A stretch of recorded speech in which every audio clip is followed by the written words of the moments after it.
가정의 달이라 예수님의 가정으로 우리 가정의 롤 모델로 설교를 했고, 지난주에는 항존직 선거라 영적 지도자의 자격이라는 말씀으로 말씀을 전했습니다. 다시 이제 고린도 후서로 돌아왔는데, 고린도 후서를 설교하게 된 배경은 우리 교회 올해표가 뉴스토리입니다. 뉴스토리. 새 일을 행하시는 하나님. 근데 그 말씀을 전할 수 있는 합당한 성경 말씀은 어디 부분인가? 고린도 교회를 주신 말씀입니다. 고린도 전서는 몇 년 전에 이미 설교를 했습니다. 근데 고린도 교회가 바울이 유럽에서 세운 가장 강력한 교회입니다. 1차 때는 주로 터키 지역에 있는 갈라디아 지역에 많은 교회가 세워졌고, 2차 선교로 빌립보 교회, 데살로니가 교회, 그리고 베레아 교회, 아테네 교회, 그리고 고린도 교회가 세워지는데, 그 유럽에 세워진 교회 중에서 가장 강력한 교회, 바울도 사실은 여기 그 고린도에 과연 전도가 가능할까? 사람들이 믿을까? 왜냐하면 진짜 구약의 소돔과 고모라 같은 가장 음란하고 세속적인 도시였습니다. 그런데도 이 성중에 내 백성이 많다는 주님의 격려와 예언의 말씀을 붙들고 1년 6개월, 거의 2년을 투자해서 강력한 교회가 세워진 것이 고린도 교회입니다. 근데 바울이 에베소 선교를 위해서 3차 선교를 위해서 고린도 교회를 떠난 다음에 고린도 교회에 여러 가지 문제가 발생을 했습니다. 제일 큰 문제가 교회 안에 분열이 일어났어요. 바울파, 그 다음 바울 다음에 이대 목사님으로 온 아볼로파, 그리고 게바 베드로파, 베드로가 오셔가지고 은혜 주시고 베드로에게 세례받았던 베드로파, 그리고 그리스도파에서 교회가 분열하고, 특별히 은사가 풍성한 교회였는데 은사를 하나님의 영광과 교회의 질서를 위해서 덕을 세운 데 쓰지 않고 은사를 경쟁하고 자랑하고 남용하는 바람에 교회가 어지러워졌어요. 거기다가 이 고린도 교 사람들이라 고린도 교회에 아직도 버리지 못한 그런 음란한 문화들이 교회 안에 들어왔고, 문제는 분열과 함께 바울의 권위를 부정하는 사람들이 생기기 시작했어요. 특별히 바울의 복음을 제대로 받아들이지 못해서 다시 옛날 종교로 돌아가는 사람들이 바울이 진짜 사도냐? 그리고 바울은 믿을 만한 사람이냐? 바울은 약속을 지키지 않지 않느냐? 우리에게 온다 그래놓고 2번이나 약속을 어기지 않았느냐? 그러면서 바울의 권위, 자격을 흔들면서 자기 세력을 키워가는 사람들 때문에 교회 안에 많은 문제가 생겼습니다. 근데 이 문제를 해결하기 위해서 바울은 정말 애를 많이 썼어요.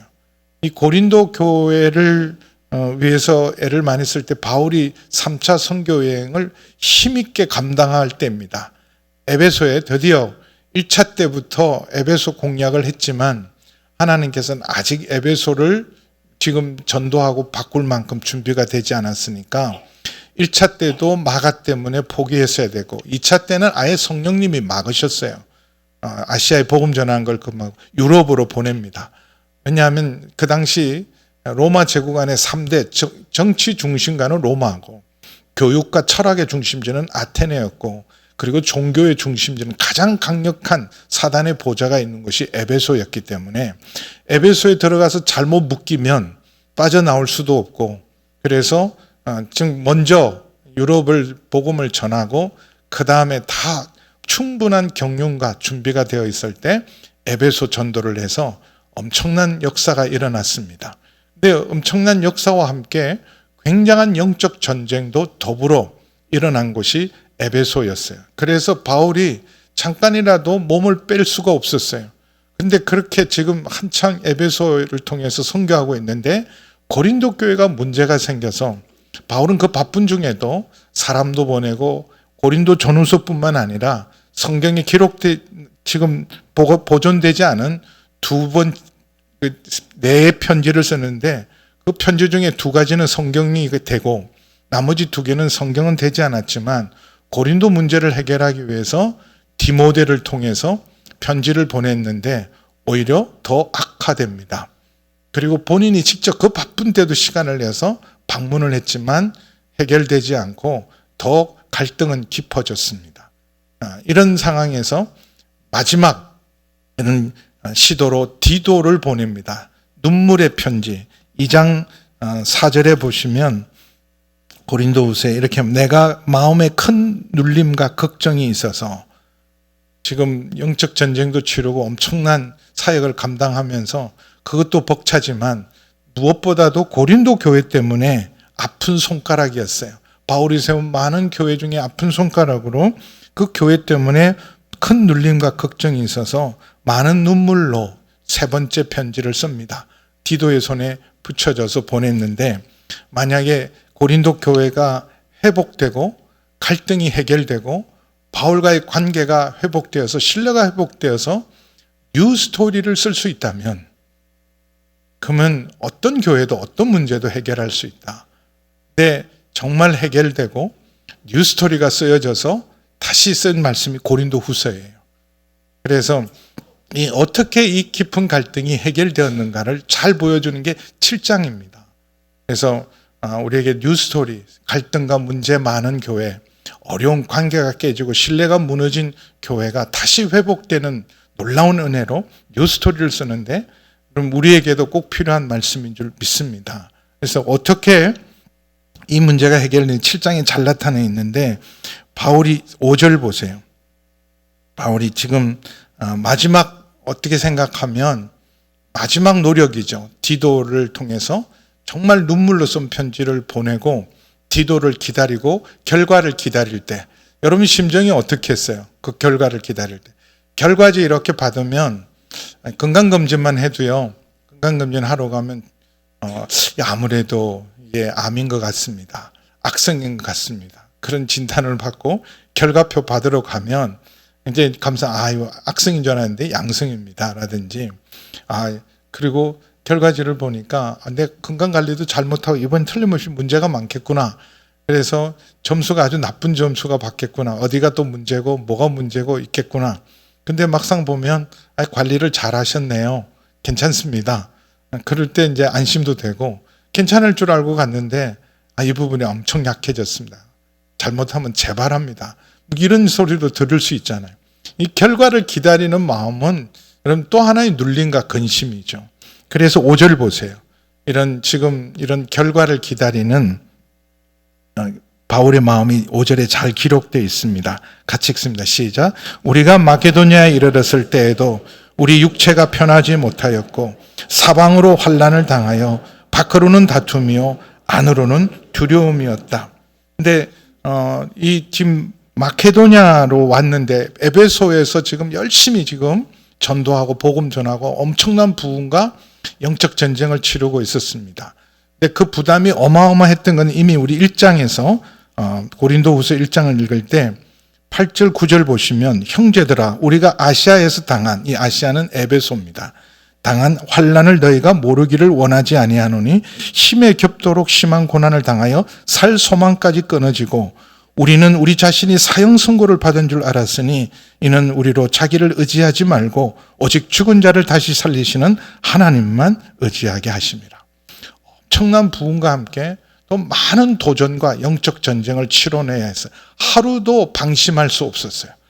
하나님이 지키지 않으면 파수꾼의 경성함이 허사인 것처럼 이 정도 부흥이고 이 정도 역사가 일어나면 막 엄청난 사람들이 회개의 역사도 일어나고 우상을 불태우고 하는 일들이 일어났지만 또 그만큼 긴 그림자 치료해야 될 대가도 많았어요. 어느 정도냐면 사형 선고를 받은 줄 알았다. 그래서 이제 살 소망이 끊어졌다. 여기가 순교진가 보다. 여기까지가 내가 할 수 있는 일인가 보다. 그 정도로 어려움을 겪었지만 하나님께서 또 놀라운 위로와 은혜를 주셔서 내가 다 할 수 있는 줄 알았는데 이런 부흥이 있으면 아무 문제도 없는 줄 알았는데 깨어있게 하고 나를 의지하지 않고 살아계신 하나님만 온전히 의지하도록 죽은 자를 다시 살리시는 하나님만 온전히 의지하도록 하는구나. 이런 속에서 바울은 단 하루도 고린도 교회를 위해서 기도를 놓친 적이 없이 늘 아픈 손가락, 자기를 대적하면 저 같으면요 잊어버릴 것 같아요. 내가 떠난 교회고 그리고 지금 에베소 교회에 할 일도 너무 많고 이미 세운 교회도 돌봐야 될 일이 많은데 고린도 교회 노력할 만큼 했으니까 저는 포기할 것 같아요.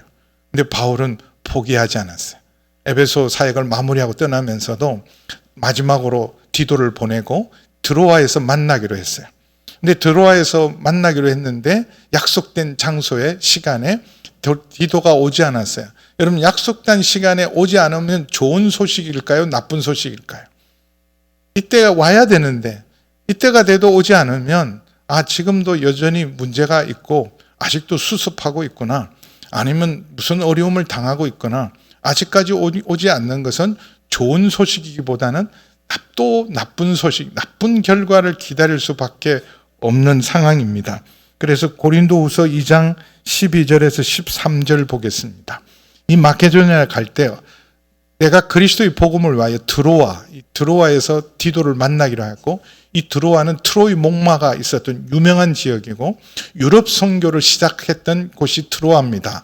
환상 중에 마케도니아 사람이 나타나서 건너와서 우리를 도우라는 말씀을 하나님 뜻으로 알고 아시아 선교를 포기하고 유럽 선교를 시작했던 것이 바로 드로아인데, 여기서 만나기로 하고 갔더니 마침 집회도 지금 사람들이 기다리고 있고 복음을 전할 기회가 있었지만 드로아에서는 지금 만나기로 한 디도가 없어서 집회 약속도 취소하고 전도 집회도 취소하고, 그래서 3절 보세요.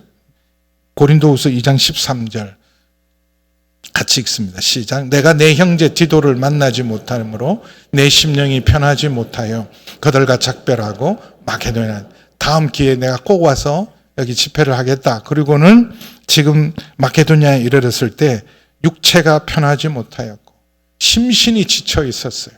그리고 사방으로는 환난을 당하고 좋은 일이라고는 일어난 감도 없고 밖으로는 다투며 안으로는 두려움밖에 없었을 때, 그때 이제 디도가 결과를 가지고 옵니다. 둘 중에 하나예요.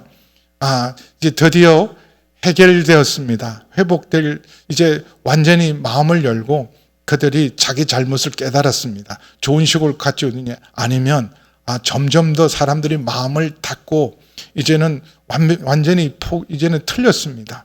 마음을 넓히라. 그래서 너희는 그리스도의 향기요, 그리스도의 편지요, 그리고 화목케 하는 직책으로 했기 때문에 믿지 않는 자와 멍에를 매지 말고 너희는 우리와 함께 마음을 넓히라 그랬는데, 이 사람들 마음은 더 닫혀져 있고 오히려 더 분쟁은 많아졌고 바울 선생님에 대한 신뢰는 더 무너져 갑니다. 둘 중에 하나인데, 감사한 것은 여러분 좋은 소식을 갖고 왔어요. 디도가 늦게 오기는 했지만 좋은 소식을 갖고 와서 엄청난 위로를 받습니다. 6절 함께 읽겠습니다. 시작. 그러나 낙심한 자들을 위로하시는 하나님이 디도가 오므로 우리를 위로하셨다. 근데 위로를 얼마나 많이 받았느냐?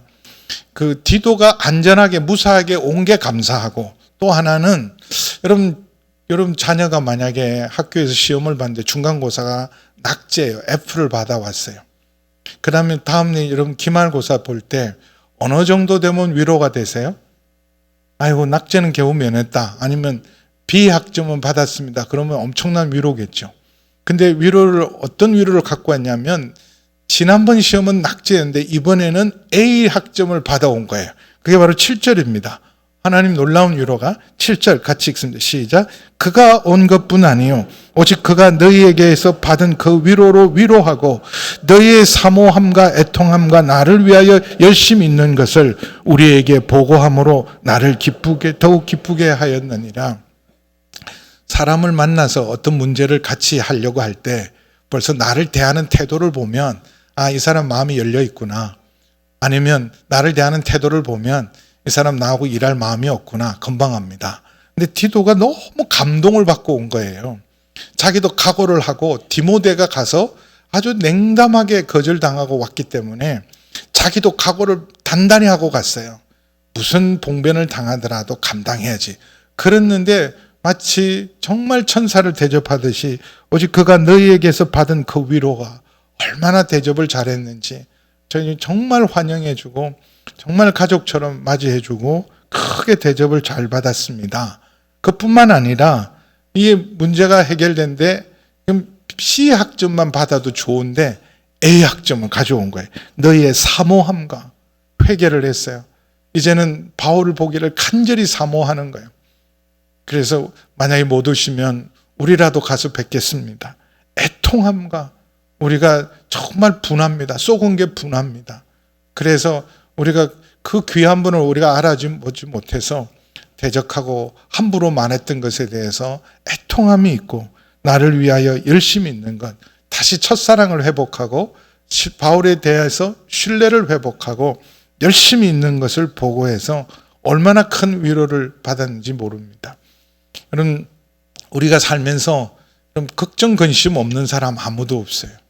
이 땅에 예수님이 계실 때도 예수님은 눈물을 흘리신 적이 한두 번이 아니셨습니다. 그리고 이사야 53장에 예수님에 대해서 여러분 예언했던 말씀 중에 하나가 예수님 이사야 53장 3절 4절 보겠습니다. 같이 읽습니다. 시작. 그는 멸시를 받아 사람들에게 버림을 받았으며 강고를 많이 겪었으며 질고를 아는 자라. 마치 사람들이 그에게서 얼굴을 가리는 것 같이 멸시를 당하였고 우리도 그를 귀히 여기지 아니하였노라. 그는 실로 우리의 질고를 지고 우리의 슬픔을 당하셨거늘 우리가 생각하기를 그는 징벌을 받아 하나님께 맞으며 고난을 당한다. 질고를 지시고 우리의 슬픔을 감당하셨던 예수님도 이 땅에 통곡으로 눈물을 흘리던, 물론 성경은 항상 기뻐하라, 아무것도 염려하지 말라, 모든 일에 감사하라 그랬지만 여러분 근심할 일이 없고 걱정할 일이 없기 때문에 기뻐하고 감사하는 게 아니에요. 여러분 진짜 슬픔 가운데 놀라운 위로가 있어야 정말 기뻐할 수 있고, 그리고 낙심할 일이 있을 때 위로를 받아야 소망이 더 충만해지고, 무엇보다도 탄식을 모르면 진정한 찬양은 없습니다. 시편의 많은 부분은 150편 찬양인데 탄식이에요. 탄원입니다. 하소연이에요. 하나님 어찌하여 나를 외면하십니까? 언제까지 기다려야 합니까? 하나님 왜 악인들은 형통하고 선한 사람들이 고통을 받습니까? 이해할 수 없는 섭리 앞에 여러분 탄식하고 몸부림치는 기도가 얼마나 많은지 몰라요. 그런데 그 탄식이 변하여 찬양으로 변화됩니다. 하나님 놀라운 위로와 하나님 놀라운 역사를 통해서 새 일을 행하시는 것들은 여러분 눈물과 탄식과 그리고 고난을 알기 때문에 주님의 위로가 더 소중하고, 그리고 진정으로 기쁨과 감사와 찬양을 할 수 있습니다. 딩크족이라고 들어보셨죠? 딩크족. 여기도 계시는 줄 믿습니다. 딩크족이 뭐냐면 더블 인컴 노 키즈를 한마디로 해서 수입은 부부가 함께 벌어서 수입은 많아지고 아이는 낳지 말자. 경력 단절도 일어나고, 그리고 지금 아이 키우는 게 너무 힘들고 친구들이나 이런 거 보니까 아이 키우면서 너무 찌질하고 경력도 단절되고 고생하는 거 보니까 우리는 열심히 지금 우리 경력 단절 없이 부부가 가진 걸 잘 우리가 해서 우리 둘이 알콩달콩 살면 되지. 그것도 하나의 선택이기는 하지만 요새 딩크족 50대가 된 딩크족이 후에 막급한대요. 왜냐하면 진정 내 사랑을 쏟을 대상이 없기 때문에. 누가 나를 힘들게 하고 슬프게 한 사람, 가족이라는 게, 자녀라는 게 여러분 때로는 힘들고 때로는 나를 눈물을 흘리게 하지만 기쁨도 위로도 사랑하는 사람을 통해서 오는 거예요. 여러분 사랑은 오래 참는 겁니다. 항상 기쁨을 주는 대상은 아무도 없어요. 우리 주님 외에는 항상 기쁨을 주는 대상은 세상에 없습니다. 그런데 자녀 키우다 보면 여러분 정말 진자리 마른 자리 다 뒷바라지하고 수고를 많이 해야 하지만 여러분 그러나 그 어떤 것보다 가장 보람 있는 것은 여러분 자녀를 향한 사랑을 쏟고 그들이 잘 자라는 걸 보면서 사람 키우는 게 최고의 여러분 인생 투자예요. 자녀가 없다 할지라도 사람 키우는데 우리가 헌신해서 당신 인생 뭐가 남았습니까? 그럴 때 예, 제가 키운 사람. 예수 그분이 크리스찬인지는 모르지만 어떤 한의사가요. 사람을 장학생을 엄청 많이 키웠더라고요. 그분이 암 판정을 받고 이제 한의원 문을 닫고 이제 임종이 가까워졌을 때 사람 그 장학금 받은 사람들이 젊은이들이 많이 찾아왔어요. 그분 그 표정 얼굴의 기쁨, 죽음을 앞두고 말기암이고 이제 한의원도 문을 닫아야 되지만 내가 헛되게 살아지 않았다. 보람 있고 가치가 있다. 사람에게 투자하고 사람을 키운 것, 이게 얼마나 소중한가. 마찬가지로 여러분, 이런 근심 중에 하나님의 놀라운 위로를 통해서 기쁨과 또 담대함을 얻을 수 있습니다. 그래서 그들로 받았던 너희를 위로한 그 위로가 나를 더욱 기쁘게 하였느니라. 더욱 기쁘게 하였느니라. 이런 결과 때문에 바울이 어마어마한 위로를 받고 잠깐 후회하고 근심한 적이 있다. 바울 같은 사도도 기뻐하라, 염려하지 말라 그랬던 것들도 사랑 때문에, 교회 때문에 비록 내가 희생과 헌신과 고생을 하더라도 교회만 잘 되면, 복음을 위해서라면 나의 생명을 조금도 귀한 것으로 여기지 않는다. 그렇게 선포했던 사람입니다. 그래서 이런 위로를 받고 이제 담대하게 관계 회복을 위해서 더 적극적으로 이렇게 말합니다. 2절에 다시 보시면 마음으로 우리를 영접하라. 우리는 아무에게도 불의를 행하지 아니하고 아무에게도 해롭게 하지 않고 아무에게도 속여 빼앗은 일이 없도다. 마음을 넓히고 마음을 열고 우리를 맞이해라. 이제 회개를 하고 보니까 고린도 교인 안에 새로운 부담감, 찔림이 생긴 거예요. 이제 바울 선생님 오시면 무슨 낯짝으로 선생님을 뵐 수 있을까? 그게 얼마나 큰 부담이겠어요. 그래서 내가 가면 우리를 영접하라 그럴 때, 야, 이제는 야단 많이 맞겠구나. 이제 혼나겠구나. 아니면 이제 나 좀 제대로 대접해봐라. 너희가 그동안 푸대접했지 않냐. 이제 좀 제대로 나를 영접하라. 그런 말이 아니었어요. 내가 지금까지 너희들에게 무슨 불의를 행하거나 해롭게 하거나 속여 빼앗은 일이 있느냐. 정말 온전한 사랑으로 헌신했어요. 기쁘게 헌신했어요. 텐트 메이커. 이 자비랑 선교의 원조가 고린도 사역입니다. 바울이 고린도에 왔을 때 이미 선교 후원을 받을 수 없을까 너무 멀리 왔어요. 안디옥 교회가 파송교회인데 안디옥 교회가 도와주기에는 너무 먼 거리로 온 거예요. 그래서 마침 브리스길라와 아굴라라는 동력자를 만나고, 그들은 텐트를 만드는, 천막을 만드는 직업이고 바울이 그 기술을 갖고 있어서 텐트 메이커를 하면서 정말 사례비도 받지 않고 헌신했던 교회입니다. 그러니까 이 신뢰가 회복되니까 이런 말을 하는 거예요. 그럼 신뢰가 회복되지 않은데 내가 너를 위해서 어떻게 헌신했는데, 내가 너를 어떻게 키웠는데, 내가 당신한테 이렇게 했는데 당신 나한테 이럴 수 있어. 그럼 더 악화됩니다. 누가 그러라 그랬냐고. 나 그거 원치 않았다고. 관계가 회복되지 않고 여러분 문제를 해결하려고 그러면 시시비비를 가지고 옳고 그름을 가져야 되면 해결이 되는 게 아니라 더 악화됩니다. 너 나한테 이럴 수가 있냐. 내가 어떻게 했는데. 그러면 그 사람은 할 말이 없겠어요. 그래, 그렇다 치더라도 너는 잘한 게 뭐가 있는데. 그리고 그렇게 막 너무 면박만 주면 여러분 위로가 없이, 그리고 마음에 쿠션이 없이 그냥 따지고 들면 문제가 더 악화됩니다. 관계가 회복되고 신뢰가 회복되고 위로함이 넘칠 때, 그때 쿠션이 있을 때, 신뢰가 회복됐을 때 이제는 말할 수 있는 거예요. 내가 불의를 행한 적이 있냐. 너희가 나 때문에 입장 곤란해지고 너희가 손해본 일이 있고 희생하고 억울한 일이 있냐. 해롭게 한 일도 없고 아무에게도 속여 빼앗은 일이 없다. 자비량한 걸 잘 알고 있지 않느냐. 내가 헌금을 모으라 그런 건 나를 위해서가 아니라 예루살렘 교회를 돕고 이방 선교교회와 본교회가 일치와 연합을 해서 로마와 스페인까지 복음 전하는 일을 위해서 헌금하라는 것을, 사람들은 그것을 나라가 저 사람 결국은 사례비 안 받는지만 저렇게 큰 돈 모금해서 자기 주머니 채우려고 한다. 그런 오해도 받았지만 내가 한 푼도 속여 빼앗은 일이 없다. 당당하게 말할 수 있습니다. 그래서 영접하라는 것은 너희를 야단치고 책망하기 위해서, 제대로 대접받기 위해서 하는 것이 아니라 3절에 너희를 정죄하려고 하는 것이 아니라 내가 이전에 말하였거나 너희가 우리 마음에서 함께 죽고 함께 살고자 해서 다시 방문한다. 너희는 나의 기쁨이었다.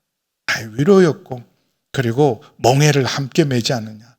같이 울어도 같이 울고 기쁨도 같이 나누고 멍에를 함께 메었기에 너희는 내 지체요 형제였기 때문에 그래서 함께 죽고 함께 살게 하고자 함이라. 이 마음으로 한 번도 변하지 않았다. 교회를 향한 사랑, 이게 주님의 마음입니다. 임마누엘. 여러분 임마누엘이 뭐예요? 함께 하셔요. 좋을 때만 함께 하십니까? 사망의 음침한 골짜기를 지나갈 때에도 주님 함께 합니다.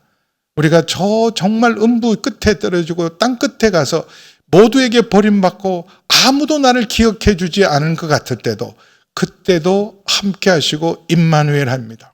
내가 괴롭고 힘든 날도 주님은 그때 내 눈에 눈물을 닦아주면서 나와 함께 하셨어요. 모두가 외면할 때도 임마누엘 하신 주님, 내가 함께 살고 함께 죽고자 합니다. 그래서 이제 우리 그리스도인들, 그리스도가 내 안에 살고 계시니까 이제는 내가 사는 것이 아니라 내 안에 그리스도가 삽니다. 교회가 남이 아니다. 교회는 가족이다. 교회는 한 지체다. 우리가 함께 지체이기 때문에 지체의 특징이 뭐냐 하면 여러분 샴 쌍둥이 같이 태어나잖아요. 머리가 둘이고 몸은 하나인데 둘이에요 하나예요. 그래서 요즘은 다 둘이라고 그러는데 이전에도 이런 이 탈무드에 이런 게 있어요. 이런 아이가 태어날 때 그 랍비를 찾아갔어요. 얘가 둘입니까 하나입니까? 작은 회초리 하나 가져와 봐라. 그래서 톡 때렸을 때 여기가 아야 그럴 때 같이 옆에 있는 놈도 함께 찌끔하고 함께 울어야 그게 한 몸이고 여기 탁 때렸는데 여기는 우는데 여기 웃고 있다. 요거는 둘이에요. 무슨 말이냐 하면 형제가 아플 때 나도 아프고 형제가 기쁠 때 나도 기쁠 때가 진짜 지체고 한 몸입니다. 그래서 함께 죽고 함께 살고자 합니다. 너희를 내가 한 번도 내게 남이라 생각하고 나와 상관없다고 생각한 적이 없다. 너희가 나를 공격하고 도전하고 그리고 나를 오해할 때도 나는 항상 너희와 함께 있다. 우리 마음에 있었다. 그래서 나를 영접하라. 넓은 마음으로 기쁘게 영접하라. 나는 너희를 향하여 담대한 것도 많고 너희를 위하여 이제 자랑할 것도 많으니 너희를 향하여 담대한 것도 많고 이제는 너희 교회만 이제는 고린도 교회가 나의 근심이나 걱정거리가 아니라 이제 든든한 나의 동력자다. 담대한 것이 많고 교회를 생각하면 담대하고 든든해야 돼요. 교회를 걱정하면 교인이 교회를 걱정한다. 그러니까 그렇죠. 저도 여러분을 생각할 때 담대함. 우리 교회 좋은 교회입니다. 우리 성도님들 참 좋은 성도입니다. 목사님 요새 목회 어떠세요? 아유 빨리 끝냈으면 좋겠어. 너무 힘들어. 지금이라도 개척하고 싶어. 이러면 안 되잖아요. 담대한 것도 많고 든든해요. 교회만 생각해도. 그래서 여러분이 교회에 대한 든든함과 담대함이 있어야 전도할 수 있습니다. 1만 세대가 들어와도 여러분 교회에 대한 담대함이 없으면 전도 못 하잖아요. 전도하면서도 이런 사람이 있어요. 이전에 제가 경험 우리 교회 말고 근데 예수 믿고요. 우리 교회는 나오지 마세요. 왜냐하면 이 사람은 우리 교회 와서는 오히려 예수 안 믿을 것 같으니까. 그래서 내가 소개해 줄 테니까 나는 어쩔 수 없이 이 교회 다니지만 저 교회 가야. 그래서 남에게 전도하는 사람도 있어요. 교회가 든든해야 여러분 가서 우리 교회 오세요. 우리 교회 좋은 교회입니다. 그래야 되잖아요. 그럼 나라에 대한 담대함도 있어야 돼요. 난 대한민국 사람입니다. 그러잖아요. 근데 나라 걱정을 안 해야 돼요. 우리 일반 시민들은요, 그냥 열심히 정직하게 자기 삶을 살고 나라 걱정을 안 해야 되는데, 나라 걱정을 하게 만든다. 이거 보통 문제가 아닌 거예요. 정치가가 할 일이 뭐냐? 나라 걱정 안 하게 해야 돼요. 우리 나라는 걱정 안 해도 되겠다. 나는 내일만 성실하게 정직하게 살면 되겠다. 든든하다. 담대하다. 대한민국이다. 그래야 되잖아요. 집안도 마찬가지예요. 나가면 든든해야죠. 담대해야죠. 집에 들어가기 싫고 집만 생각하면 골치가 아프고가 아니라 내가 힘들고 어려워도 우리 집 생각하면 담대해지고 든든해져서 힘들어도 견디고 힘들어도 집 생각하면 그래 견뎌야지 이겨내야지 포기하지 말아야지 이런 담대함. 너희를 위해 자랑할 것도 많고 그럼 부정적으로 생각하면 지적할 게 어마어마하게 많아요. 고린도 교회 안에 문제가 엄청 많아요. 그런데 자랑할 것도 많다. 너희가 정말 기적같이 세워진 교회다. 가장 음란하고 세속적인 도시에 하나님이 역사로 세워진 교회다. 그리고 얼마나 풍성한 은사를 하나님이 베풀었느냐. 너를 통해 일어난 역사들. 그래서 믿음의 사람들은요, 언제나 긍정적이에요. 자랑할 것, 사랑할 것 보는데 또 이런 사람이 있어요. 나는 그냥 불의를 못 참아. 나는 그래서 꼭 지적해야 돼. 죄송합니다. 그렇게 지적질 은사를 가진 게 사탄이에요. 사탄이 지적질 전문가입니다. 참소하는 자. 욥이 괜히 하나님 섬기겠어요? 욥도 공격합니다. 참소해요. 하나님 그렇게 그런 복을 주는데 왜 하나님은 안 섬기냐고. 근데 욥에게 줬던 거 다 빼앗아 가보세요. 욥도 똑같이 하나님 안 믿습니다. 참소하는 자예요. 그런 사람이 꼭 있어요. 아주 부정적인 시각을 가지는 거. 회개하시고 바꾸셔야 돼. 예수 믿는 사람들은요, 어떤 상황에도 감사할 줄 아는 사람, 원망과 불평하는 것이 아니라 감사하고 긍정적인 마음으로, 긍휼한 마음으로 누굴 보든지 포기하지 않고, 하나님이 우리를 포기하지 않았는데 우리 희망이 있습니다. 소망이 있습니다. 마른 뼈도 살아날 수 있습니다. 소망을 가지는 사람이 하나님의 사람입니다. 내가 모든 혼란 가운데 위로가 가득하고 기쁨이 넘쳤도다. 그래서 지금 한때는 내가 후회도 했었다. 너무 강하게 말씀을 한 게 아닌가. 그래서 내가 편지로 너희를 근심하게 한 것을 후회하였으나 지금은 후회하지 아니함은 그 편지가 너희로 잠시만 근심하게 한 까닭이다. 그럼 하나님 말씀을 들을 때 은혜도 받고 또 우리가 힘도 얻고 고무되기도 하지만 때로는 찔림을 받기도 해야 돼요. 히브리서 4장 12절은 하나님 말씀은 그럼 정말 어떤 칼보다 이 로마 군대가 쓰는 양날에 있는 어떤 검보다 여러분 날선 혼과 영과 관절과 골수를 찔러 쪼개기까지 하고 마음과 생각과 뜻을 판단하기 때문에 하나님 말씀에 찔림을 받아야 돼요. 찔림을 받아서 회개에 이르고 도전받고 하나님 말씀은 교훈과 책망과 바르게 함이 반드시 있습니다. 하나님 말씀이란 다림줄 앞에 거울 앞에 서 보니까 내가 괜찮은 줄 알았더니 거울 앞에 서면 어김없이 손볼 때가 있어요, 여러분. 저도 이렇게 여러분 앞에 설 때 거울 앞에 또 섭니다. 또 서서 그래도 이렇게 왜냐하면 괜히 설교를 못 들어. 넥타이를 왜 저렇게 맸나? 머리 좀 깎고. 그래서 전 금요일이나 토요일마다 반드시 미용실에 가는 이유도 머리 때문에 시험 들어서 설교를 못 듣는 분이 계세요. 벨그 때문에 시험을 다 들잖아요. 그래서 우리가 무슨 얘기하다가 때로는 찔림을 우리 속에 이렇게 찔림이 올 때 그때 교훈과 책망과 바르게 함으로 하나님 뜻대로 하는 근심이 있을 때 진짜 회개가 일어나고 변화가 일어나고 뉴스토리가 써지는 거예요. 근데 제일 큰 문제는 위기 앞에서도 감각이 없을 때, 찔림이 없을 때, 위기의식이 없을 때 마치 냄비 속의 개구리처럼 적당한 온도에 개구리를 놔놓으면 계속 가열하면 편안하게 삶아서 죽습니다. 그런 것처럼 우리가 이런 찔림과 자극과 도전이 필요한데 그거 없으면 그래서 하나님 말씀은 때로는 우리를 찌릅니다. 교훈과 책망과 바르게 할 때 그때 탄식해야 돼요. 감사도 있지만 시편 말씀처럼 시편의 대부분이 탄식이라 그랬잖아요. 근데 그 탄식하고 하나님 뜻대로 근심하고 찔림을 받아야 그래야 이런 정말 회개에 이르는 우리를 구원하는 회개에 이를 수 있습니다. 그래서 너희를 잠시 근심하게 한 것은 지금은 내가 오히려 기뻐하는 것은 너희로 근심하게 한 그 근심이 오히려 회개함에 이른 까닭이라. 너희가 하나님의 뜻대로 근심하게 된 것은 우리에게도 아무 해를 받지 않게 하려 합니다. 너희가 진짜 회개했기 때문에 너희를 더 이상 야단치거나 책망하거나 왜 그랬냐고 따지지 않는다. 아무에게도 해가 오히려 너희는 이제는 위로가 되고 기쁨이 되었다. 그러면서 10절 보세요. 이 주옥 같은 말씀. 그럼 고린도후서에는 보석 같은 말씀이 아주 쏟아집니다. 근데 10절이 특별히 여러분 정말 고린도후서에 보석 같은 말씀입니다. 함께 읽습니다. 시작. 하나님의 뜻대로 하는 근심은 후회할 것이 없는 구원에 이르게 하는 회개를 이루는 것이요 세상 근심은 사망을 이루는 것입니다. 우리 대부분은 근심과 슬픔을 안고 살아갑니다. 근심 없는 사람 있습니까? 근심 없는 사람은 아무 생각이 없는 사람이에요. 세상 근심은 다 있죠. 자식 걱정, 건강 걱정, 앞으로 내가 살아갈 노후 걱정, 나라 걱정. 나이가 들면 들수록 이제 좀 60이 넘고 어른이 되면 나라 걱정도 하는 거예요. 요새 아무 걱정 없이 나라 아유 뭐 잘 되겠죠. 그냥 잘 되는 법이 없어요, 여러분. 근데 이런 걱정, 세상 근심은 오히려 우리를 사망에 이르게 한다.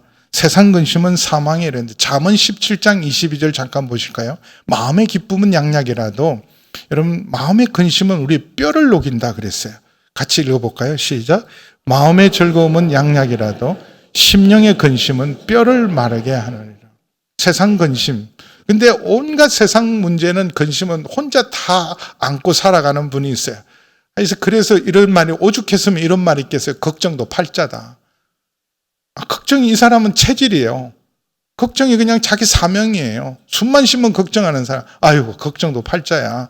뭐 걱정 쓸데없는 걱정을 그렇게 많이 안고 사나. 세상 근심은 여러분 근심 없는 사람은 없어요. 사실은 제가 오늘 이 찬양을 좀 하려고 그랬는데 1절만 좀 해보죠. 아무리 시간이 없어도. 어차피 밥은 못 먹습니다 오늘.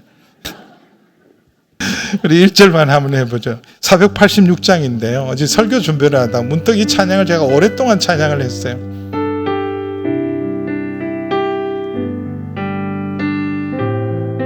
이 세상에 근심된 일이 많고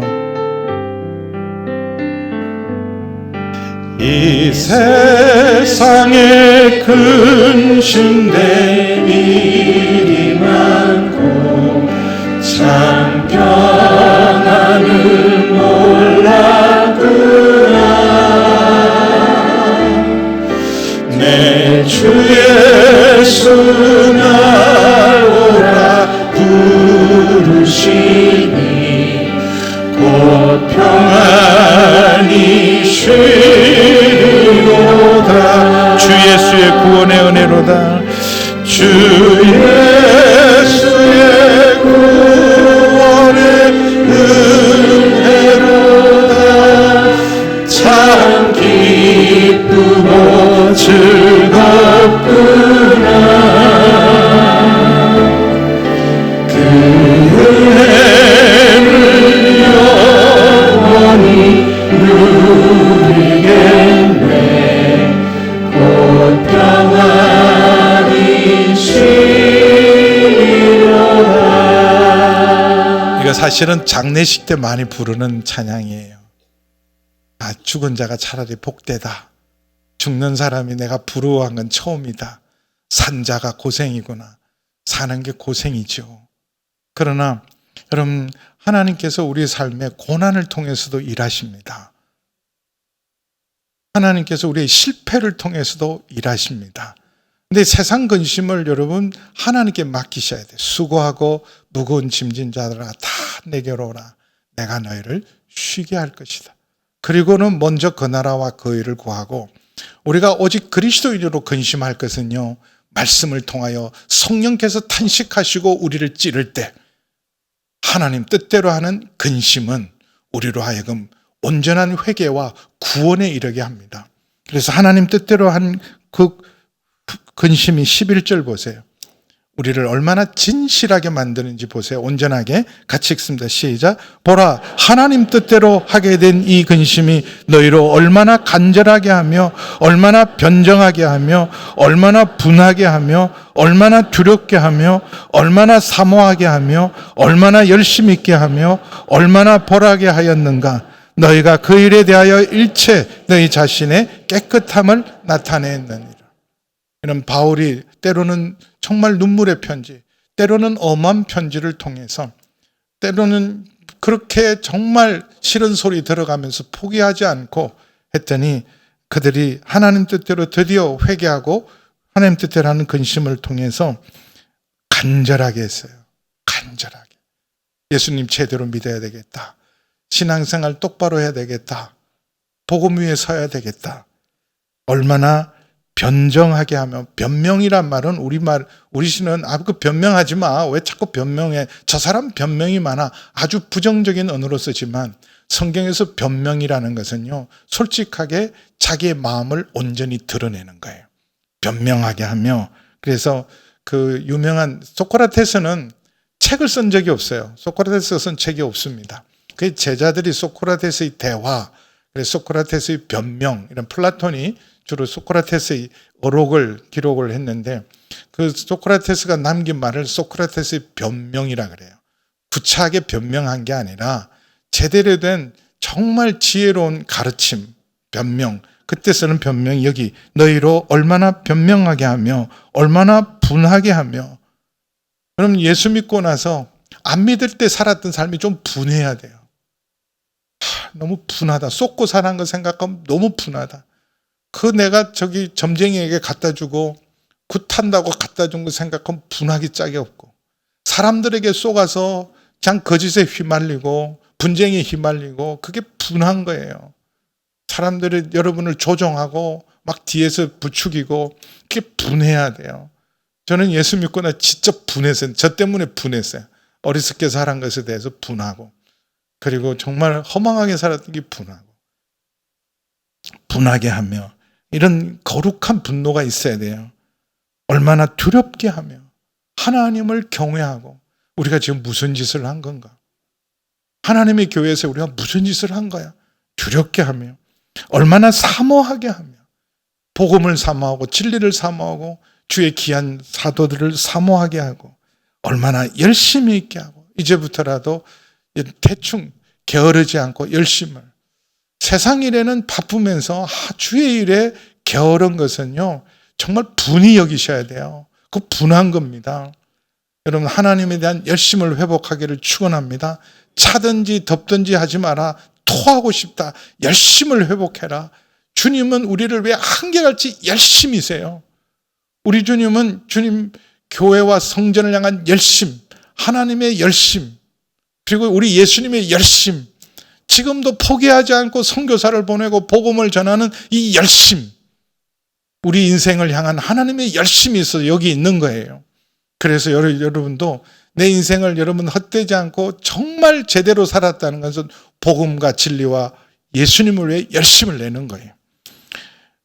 얼마나 벌하게 하였는가 스스로를 회개하고, 그래서 너희가 이 일에 대하여 1절 너희 자신이 깨끗함을 나타내었느니라. 여러분은 하나님 뜻대로 근심하고 계십니까? 세상 근심하고 계십니까? 내가 하나님 뜻대로 근심한다면 11절이 내 간증이고 고백은 맞아. 그렇구나. 이렇게 하나님 뜻대로 찔림을 받고 근심해서 내가 더 하나님 앞에 진실해지고, 부족하고 지금은 턱없이 여러 가지 연약함이 많지만 그래도 뉴스토리를 쓰고 새로운 일을 행하시는 주님을 기대하고 주 앞에 나가서, 그래서 온전한 신뢰가 회복되는 맨 마지막 16절의 이 말씀으로 함께 마치겠습니다. 같이 읽습니다. 결국은 하나님 뜻대로 하는 근심 때문에, 위로와 하나님 뜻대로 하는 근심 때문에 신뢰가 온전히 회복됩니다. 같이 읽습니다. 시작. 내가 범사에 너희를 신뢰하게 된 것을 기뻐하노라. 세상 살면서 인간관계 속에 제일 중요한 것은요, 믿을 수 있는 사람, 신뢰가 무너지면 다 무너져요. 부부 사이에도요, 어렵고 힘들더라도 끝까지 가는 사람의 특징이 있어요. 신뢰가 있으면 갑니다. 근데 다 갖췄는데 저 사람들은 왜 저렇게 가정이 깨어지? 신뢰가 무너지면, 콩으로 메주를 써도 이제는 안 믿게 되면, 그럼 사람 관계 속에서 사랑하게 되고 그 사람을 좋은 마음을 품으면요, 신뢰 계좌가 엄청나게 쌓입니다. 근데 이거 대부분 신뢰 계좌가 계속 쌓여가는 게 아니라 대부분 까먹고 살아요. 그래서 언제가 제일 신뢰 계좌가 높았냐? 결혼식 할 때. 그때부터는 계속 까먹다가 결혼 3년 차에 이미 바닥난 사람도 있고 10년 차에 바닥난 사람도 있고, 그때는 다른 무엇보다도 믿을 수 있는 사람, 적어도 저 사람 내게 거짓말하지 않는다, 속이지 않는다, 그런 신뢰 구자가 있는데, 교회도 마찬가지 아니에요? 여러분, 목사님 저를 믿으셔야 되잖아요. 마찬가지로 저도 여러분을 신뢰할 수 있어야 돼요. 그래도 내가 이런 말씀을 전하면, 이런 부탁을 하면 여러분이 함께 할 것이다. 함께 네팔 블레싱 합시다. 그럴 때 여러분이 함께 해주고 신뢰하니까 그런 일을 하는 거예요. 우리 재난당한 거 우리도 빚이 있습니다. 우리도 30억 빚이 있어요. 올해 한 7억쯤 갚을 것 같아요. 그래서 지금 건축 때문에 우리 빚이 있었는데 30억 빚이 있는데 한 푼이라도 아껴야 되는데 재난당한 곳에 먼저 도우시다 그럴 때 부활절원금, 추수감사절원금 우리 위해 쓰지 말고 다 쓰시다. 근데 그렇게 믿지 못하면 신뢰가 없으면 그거 못하죠. 근데 신뢰가 회복되면 어떤 일도 넉넉히 감당할 수 있습니다. 하나님을 믿으니 또 나를 믿어라 말씀하신 것처럼 여러분 하나님의 놀라운 위로로 여러분 정말 하나님 뜻대로 하는 근심을 통해서 우리 관계가 회복되고 갈등이 회복되고 신뢰가 회복되어서 뉴 스토리 새 일을 행하시는 주의 놀라운 은혜를 모두가 체험하기를 주님의 이름으로 축원합니다. 기도하시겠습니다. 아버지 하나님, 새 일을 행하시는 주님, 우리의 삶을 새롭게 하시는 주님, 그래서 위로하게 하시고 하나님 뜻대로 근심하게 하시고 그래서 관계가 회복되고 갈등이 해결되어서 신뢰를 회복하게 하셔서 새 일을 행하시니 감사를 드립니다. 하나님, 이것이 우리의 간증이 되게 하여 주시옵소서. 예수님의 이름으로 기도하옵나이다.